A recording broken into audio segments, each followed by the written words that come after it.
That's a rule. Why Brian Cox and Anthony Hopkins agreed never to talk about both playing Hannibal Lecter.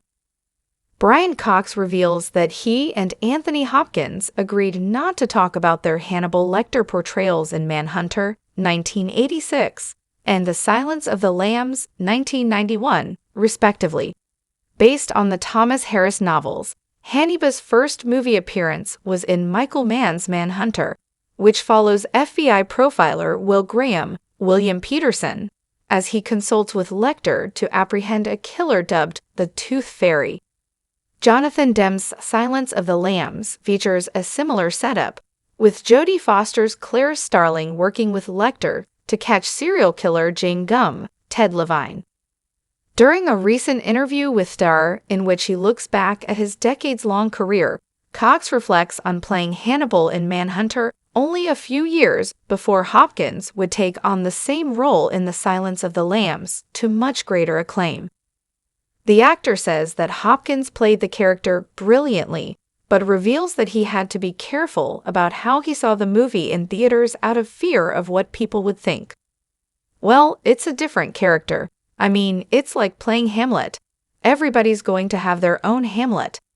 I chose to play it the way the director Michael Mann, and I decided to play it. Tony played it brilliantly. I mean, I had to go to Paris to see it because I couldn't bring myself to see it in London, because people knew that I was the other Hannibal, and I was worried about them saying, "You're comparing Hannibal Lecters," and all that.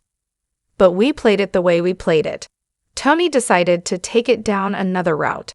And of course, Tony's was a huge success, and he got the Oscar, and he made a lot of money out of it. I made something like 10 grand. As for why Cox and Hopkins agreed not to discuss the role, this decision stemmed from an unfortunate miscommunication from an interview Cox did, with one of his comments becoming misconstrued. Check out Cox's full explanation below. We do not discuss it. I'll tell you why. I did an interview with a newspaper, and the headline in the newspaper was that I was the first Hannibal Lecter. Well, that was true, but it sounded like I was boasting about it and I wasn't. And then I woke up one afternoon and the phone started ringing and all hell broke loose. Tony and I used to share the same agent, and Tony's then Mrs. rang my agent and said, "Tony's a bit upset about that." So I rang my agent and I said, "Look, I apologize. Tony and I have worked together a couple of times since. We never talk about it. And that's a rule that we never would." What Cox and Hopkins' dual Hannibal roles meant for their careers. Though Manhunter may not be quite as beloved as Man's Heat, 1995, or Collateral, 2004, it earned positive reviews from critics at the time of its release. Unfortunately, as seen in the chart below, it was also a major box office disappointment, failing to make back its fairly modest $15 million budget. Manhunter may have been Cox's first major role, but its failure meant that it wasn't the big break he may have been hoping for. Silence of the Lambs' positive reviews, on the other hand, accompanied box office success.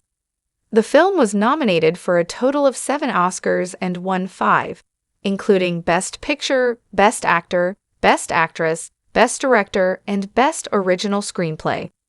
The movie was a far more clear win for both Hopkins and Foster, paving the way for future success in Hollywood and beyond in a more linear fashion. Hopkins returned as Hannibal for Hannibal and Red Dragon, both of which weren't as well received. Our take on Cox and Hopkins' Hannibal performances. Though Cox and Hopkins may not discuss their time as Hannibal, both are performances worth revisiting. Hopkins' take on the iconic killer may be more famous, but Cox's isn't without its strengths.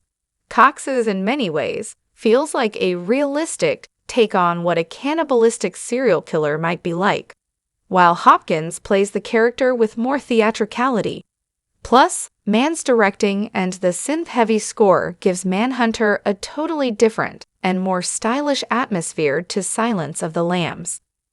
Which Hannibal performance is better will, of course, be a matter of personal preference, But Hopkins' take on the character is sure to stand the test of time more effectively simply because of the acclaim he received for it at the time. In any case, it doesn't seem like Cox and Hopkins will ever be comparing notes about their time as the iconic villain.